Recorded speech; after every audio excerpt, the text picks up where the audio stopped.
এই বাংলাদেশের জনগণের ৯৯% হলো মুসলমান, ৯০ ভাগের বেশি হলো মুসলমান। শুধু নামে মুসলমান নয়, আমাদের দেহ মন সবকিছুই ধর্মের অনুভূতি, আবেগে, মূল্যবোধে পরিপূর্ণ।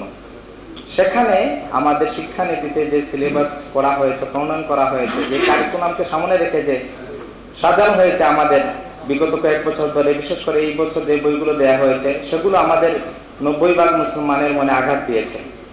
শুধু মুসলমানদের ধর্মীয় অনুভূতিকে যদি আমরা বাদ দেই, তাহলে এই বাংলাদেশের যে কালচারাল যে দিক যেগুলো রয়েছে বা ইতিহাস বলি, সবগুলিতেই যেন ছেলেখেলামি হচ্ছে। তাই এই সেমিনারটাই আমাদেরকে আফসোস, ক্ষোভ এবং ক্রোধের বিষয় যে এই দেশে আমরা ধর্মীয় অনুভূতিতে আঘাত হেনে এই বিষয়টাকে পাশ কাটিয়ে যে সিলেবাস প্রণয়ন করা হচ্ছে, তার বিরুদ্ধে আমরা সেমিনার করা লাগছে আমাদের। আমি আমাদের যত অতিথিবৃন্দ কথা বলেছেন ওনাদের সাথে একাত্মতা পোষণ করে পাশাপাশি দুই একটি বিষয়ে কথা বলবো। আমাদের এই যে শিক্ষানীতিগুলো হয়, কখনো শরীফ থেকে শরীফা, কোনো দিকে দেখা যায় যে ফিলিস্তিনের ইতিহাসকে, ফিলিস্তিনকে মানচিত্র থেকে মুছে ফেলা হয়। কখনো আবার রাজনৈতিক ইতিহাসের বয়ান যখন করা হয়, সেই আলেকজান্ডার দ্য গ্রেটের খ্রিস্টপূর্ব ৩০০ বছর পূর্বেও ওনার আলোচনা হয়।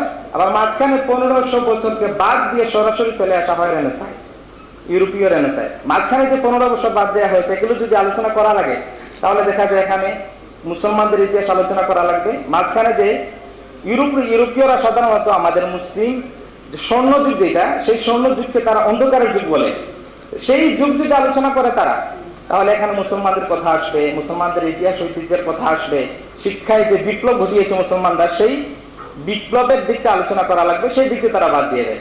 কখনো আবার দেখা যায় যে স্বাস্থ্য সুরক্ষার নামে শারীরিক ফিটনেসে একটা নির্দিষ্ট ধর্মীয় গোষ্ঠীর যোগব্যায়ামের যে বিষয়টা, সেটি হলো তাদের ধর্মীয় গোষ্ঠীর বিশেষ একটা ধর্মীয় কর্মসূচি, সেটিকে শারীরিক ফিটনেসে নিয়ে আসা হয়েছে। ছোট ছোট মেয়েদেরকে বা নাবালিকা বলেন বা এর চেয়ে বেশি কিশোর কিশোরীকে বিশেষ আসনে শোয়ানোর যে ছবি, সেগুলো দেয়া হয়। এগুলো আমাদের মূল্যবোধ, আমাদের ধর্মীয় দৃষ্টিকোণ কোনো দিক দিয়ে সেগুলো যায় না। তাছাড়া ইসলাম শিক্ষা নামে যে বইগুলো হয়, সেগুলো প্রচ্ছদ কবিতে দেওয়া হচ্ছে আমাদের ইসলামী মূল্যবোধের বিরুদ্ধে ছবিগুলো। এবং ইসলামী বইয়ের ভিতরে কয়েক পৃষ্ঠা এক নাগারে বিভিন্ন ধর্মের বা হিন্দু ধর্মের মূর্তি পূজার যে বিভিন্ন বড় বড় মূর্তি, সেগুলোর ছবি দেওয়া হয়। এগুলো থেকে আমরা কি শিক্ষা পাই?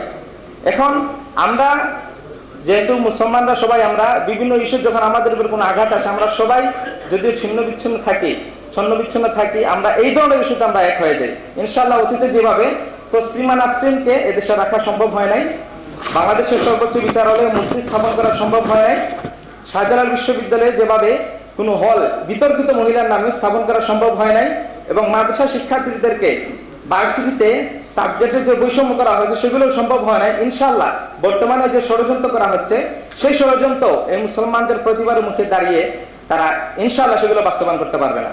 এখানে আফতাবনগরের হুজুর যে কথাটি বলেছিলেন, আমাদের প্রতিবাদ আসলে চতুর্মুখী হওয়া দরকার। আমরা আমজনতাকে খুব বেশি সতর্ক করা লাগবে, ওনাদেরকে সতর্ক করব, এবং এইভাবে প্রতিবাদের সেমিনার, সিম্পোজিয়াম বারবার করা লাগবে।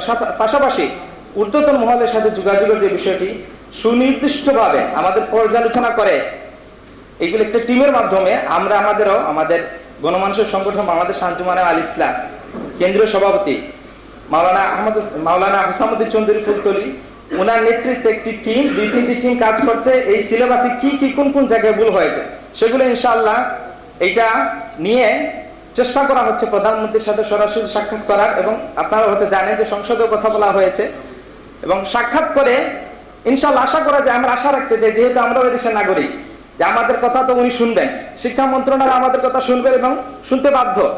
গত ২০২২ সনে নভেম্বর মাসে যে বাংলাদেশের বিতর্কিত কয়েকটি বই প্রকাশ করা হয়েছিল, সেগুলো হুসামুদ্দিন চৌধুরী ফুলতলি ওনার নেতৃত্বে বাংলাদেশের গণ্যমান্য শিক্ষাবিদ প্রধানমন্ত্রীর সাথে সাক্ষাৎ করেছিলেন, এবং সেগুলো তিনি জেনে ১৯ কোটি টাকার বই বাতিল করেছিলেন, এবং যে বইগুলো বাতিল করার আশ্বাস